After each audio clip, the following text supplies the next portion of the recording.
변상욱의 기자수첩 진행하죠. 변상욱 기자 어서 오십시오. 안녕하십니까. 네. 자, 오늘 어떤 얘기 준비하셨습니까? 어제 경남 창원에서는 제55주년 3.15 의거 기념식이 열렸습니다. 예. 네.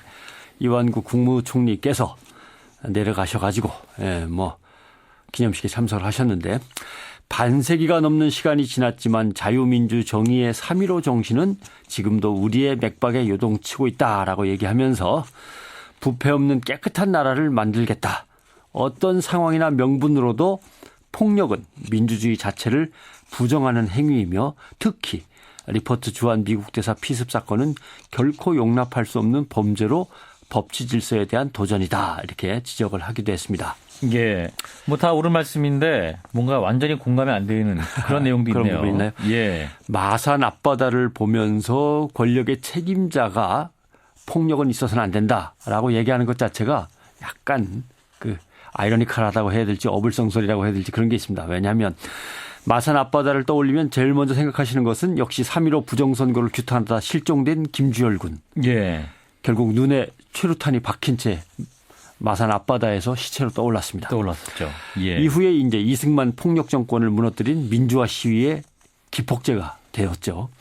그러나 마산 앞바다의 비극은 이것뿐이 아닙니다. 그 이전에 벌어진 마산 괭이바다 수장 사건이라는 게 있는데 뭐 들어보셨는지 모르겠습니다. 많이 그래도 알고들 계신데. 예. 예.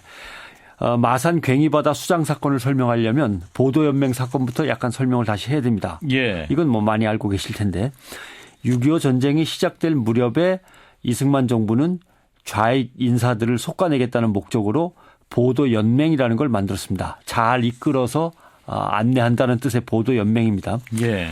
좌익은 자진신고하면 정부가 따로 배려를 해 주겠다라고 하면서 불러 모았습니다. 그래가지고 이런 걸 이제 예비검속이라 그러죠.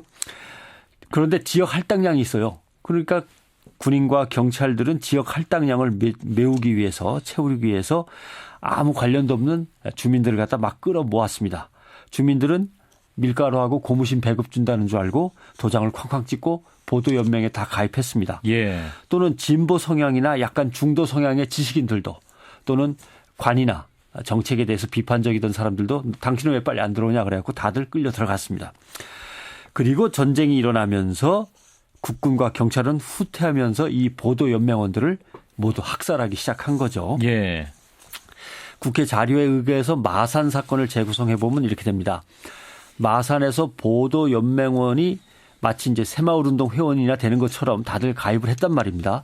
그런데 전쟁이 터지면서 1950년 7월 15일 시민극장에 강연을 들으러 모두 모여라라고 해서 극장에 갔습니다. 예. 시 외곽 지역에 사는 보도연맹원 주민들은 파출소나 면사무소에 집결했습니다. 보도연맹원은 아니지만 경찰이나 공무원들에게 밉보였던 사람들도 당신도 가라 그래갖고 개별 연락을 받고 다 모이는 장소로 갔습니다. 그런데 모이라고 하더니 극장에서 모인 사람, 파출소로 온 사람, 면사무소로 온 사람 다 차에다 실어다가 마산 형무소로 끌고 가서 가둬버렸습니다. 아, 다 끌고 수감을 했다. 예. 그러면 지금으로 따지면 어디인가요? 마산 형무소가 옛날 마산 형무소는 지금 마산 오동동에 그 한국은행 자리가 있는데 그쯤이죠. 예. 그리고 나서 헌병들이 과거 전과 경력이나 구속 수감된 사람 중에 또 보도연맹 사람들 다 찾아내고 마음에 안 드는 사람들을 끌어내서 역시 형무소로 다 집어넣고 이렇게 형무소에서 분류 작업이 이루어지고 분류된 사람들은 창포동 바닷가로 트럭에 실려갔습니다. 예. 모두 1681명으로 기록이 남아 있습니다. 더 될지도 모르겠습니다만. 굉장히 많은 숫자네요. 예. 국군과 경찰은 철사와 나일론 줄로 허리를 줄줄이 굴비처럼 묶어서 양손도 묶고 얼굴에는 지프로 만든 번거지를 씌우고 바닷가에서 잠시 대기시켰다가 군용 상륙선 배에 태웠습니다. 그리고 마산시 구산면 원전마을과 거제 칠천도 사이에 괭이바다라고 불리는 지점에서 이 사람들이 다 사라졌습니다. 1681명, 11명이. 예. 기록상에는 이 사람들에게 기관총을 쏴서 총살한 뒤 바다에 던진 것으로 되어 있습니다.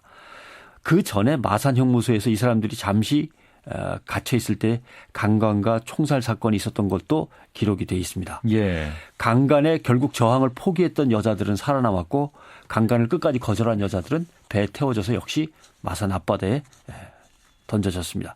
누가 총을 쐈는지도 잘 모릅니다. 기관총으로 마구 쏴냈다고 하니까. 아무튼 경찰이 모으고 인솔하고 군이 쏘았을 거라 짐작이 됩니다. 괭이바다뿐만 아니라 이 주변 계곡에서 총살이 저질러졌고 모두 합쳐서 한 2,300명 정도 학살됐을 거다. 이제 이렇게 추정을 하는 거죠. 예. 뭐 이런 사건이 있었던 곳이 또 마산뿐은 아니겠지 그렇습니다. 않습니까? 전국 곳곳에서 다 벌어진 일인데 예. 밀리고 내려가다 보니까 남해바다 쪽에서 가장 이제 심각하게 많이 벌어졌죠. 경남 마산 주변만 해도 창원 북면 신촌리에 집단 매장지가 있었고 밀양의 삼낭진, 창원시 양곡동에 있는 쇠뱅이 골짜기 이런 데가 다 집단 학살당한 곳입니다. 국무총리 말대로 폭력이 민주주의를 부정하는 범죄 행위여서 뿌리를 뽑아야 한다면 이런 역사부터 솔직히 기록을 하고 서둘러서 유해 발굴도 하고 예. 현장을 보존해서 뭔가 위령비를 세우든지 해야 되고 보상과 사죄도 철저히 해야 됩니다. 근데 지금 이제 이런 곳들은 개발 작업이 이루어지면서 흔적이 소실되고 있습니다. 흔적도 없어지는 거죠.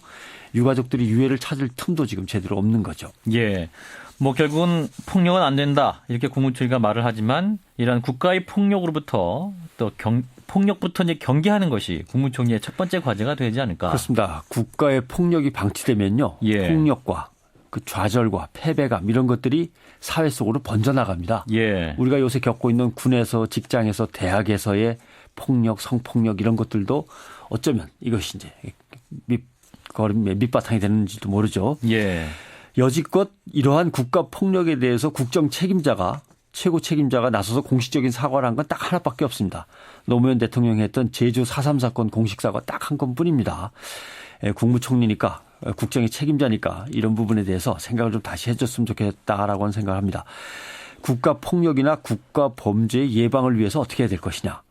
정보기관 수사기관을 국민, 시민의 통제 아래 둬야 됩니다. 예. 군부대 역시 일반적인 인권 통제 안으로 넣어야 됩니다. 근데 안보가 최고라는 명분으로 늘 통제를 빠져나가니까 군부대 내에서 폭력도 벌어지고 성폭력도 벌어지고 방위산업 비리가 또 터져서 예산 횡령 배임 뇌물 이런 이제 사건들이 벌어지는 거고요. 그런 분야에 이제 민간의 참여가 더 많아져야 한다 이런 주장 그렇습니다. 아니겠습니까? 국가 권력이 스스로 폭력을 자제하고 폭력을 저질렀을 때 스스로를 엄격히 징계하도록 하려면 예. 무엇보다도 시민사회가 나서야 되는 거죠. 그래서 시민사회가 나서서 우리 사회의 아픔을 기억하고 함께 나누고 권력을 향해 자꾸 따지면서 압박을 해야만 됩니다. 예. 물론 여기에 언론이 제구실을 다 해주면 좋은데 참 언론이 제구실을 못하는 상황이라 죄송하지만 언론도 각성하고 최선을 다해야 되는 거죠. 이러한 시민사회의 압력과 언론의 견제와 이런 것들이 제대로 갖춰지지 않으면 1681명이 바다의 생매장이 돼도 수십 년간 한마디도 못하고 살고 마음대로 울지도 못하고 국무총리가 그 앞바다에 가서도 엉뚱한 얘기만 하고 올라오고 이런 일이 반복되는 겁니다. 예. 가까이는 세월호 사건이 그런 거고요. 또 용산 참사도 기억나시죠. 밀양에서의 송전탑 싸움이라든가 국가가 폭력적으로 개입해서 주민들을 좀 힘들게 하거나 주민들의 인권을 침해하는 일은 왕왕 있습니다. 그런 국가 폭력부터 뭔가 통제가 되고 예. 벌어질 경우 말끔하게 사과와 보상이 이루어져야만 국가에 대한 신뢰가 커지는 거고 국가가 국민의 힘을 필요로 할 때 모아서 줄 수도 있는 거고 예. 이런 거죠.